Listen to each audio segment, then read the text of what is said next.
El pasado 18 de diciembre, el Papa León XIV aprobó el milagro que llevará a Enrique Shaw a ser declarado beato en la Iglesia. Lo primero que impresiona sobre este empresario es justamente cómo veía la empresa como una instancia auténtica y concreta de vida cristiana para sus trabajadores y también para él. Y nos preguntamos cómo habrá sido la familia, la vida familiar justamente de Enrique Shaw. Para saber más al respecto estamos con Sara Crito Shaw. Ella es nieta de Enrique Shaw y nos va a contar justamente esa parte familiar del próximo beato. Sara, bienvenida al programa. Gracias, Evi, muchas gracias por esta invitación. Pues Sara, cuéntenos, usted ciertamente ha escuchado sobre ese testimonio, ese legado de vida católica, de vida familiar de Enrique Shaw. ¿Qué nos podría decir al respecto? Mi madre, que vivió con él hasta los 16 años que falleció, evoca sobre todo su alegría. Y un tío, Juan Miguel, que es sacerdote, dice que sobre todo el legado considera que fue la santidad y el cariño. Él desde muy joven se propuso ser santo, varias veces, ¿no? Al principio pensó que estaba muy lejos de ello, pero que lo iba a intentar y con todas sus fuerzas, ¿no? Con la ayuda de Dios.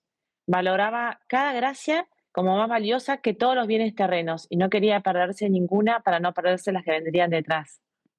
Espléndida manera de vivir la vida cristiana. Y como él recuerdo que hablaba de ser un gerente católico en lo concreto y lo particular, ¿cómo se vivía justamente esta vida católica en familia de Enrique Shaw en lo concreto y particular? ¿Qué le han contado a usted?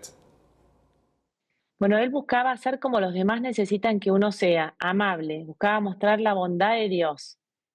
Y él se convierte con la doctrina social de la iglesia que consideraba que era la promoción del amor al prójimo. Allí donde estaba buscaba servir y ascender al personal o que nadie que se acercara se retirara sin estar mejor. Y para eso le pedía su ayuda a la Virgen María, que la consideraba su socia, su consultora permanente, y decía que teníamos que ser como vasos de vidrio para que la Virgen llene de su contenido a Jesús y lo haga ver a todas partes, ¿no?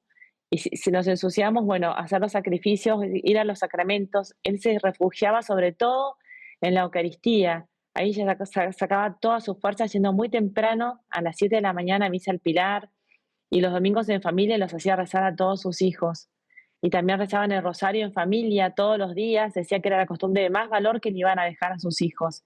Y llevaba siempre en su bolsillo un evangelio que meditaba, una cruz y un rosario. Pues mire usted, porque también pienso yo cuando pensamos en un empresario y vida familiar, el equilibrio justamente entre ser una persona dedicada a la excelencia en su trabajo y también a la vida familiar. ¿Cómo lograba él ese equilibrio, digamos, entre trabajo y vida familiar? En un retiro, que él siempre hacía retiros, ¿no? Decía que un empresario había dicho que si hubiese dedicado media hora menos a la empresa y media hora más a la familia, la empresa no hubiese andado peor y la familia mucho mejor. Él hacía respetar ese tiempo que tenía para la familia. Se lo invitaban a un cóctel, decía que tenía un compromiso muy importante, que era llegar a comer y a rezar el rosario con su familia. Desde novio ya le propuso a abuela, ¿no? Que no quería dedicarle las horas del día en que uno está más cansado. Y la persona, bueno, que le ayudó a criar abuela a sus hijos, decía que nunca lo había visto demostrar su cansancio.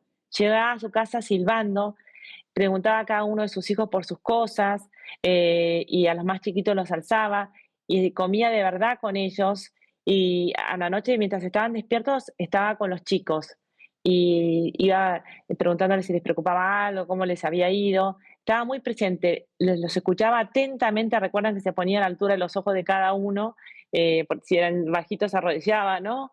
Y si eran chiquitos, ¿no? Y estaba muy pendiente también de la intimidad con abuela. Ninguno de sus hijos recuerdan haberlos visto pelearse a ellos, a sus padres, ¿no? Espléndido. Y claro, sabemos que al final de su vida él pasó por una enfermedad difícil como el cáncer. ¿Cómo vivió él justamente esa prueba, digamos, final que el Señor le ofreció? Bueno, le decía a abuela que tenían que ser santos con mayúscula y todo, ¿no? Este llamado a la santidad de todos, él estaba cada vez más enamorado de su vocación de laicos y aceptaba, ¿no?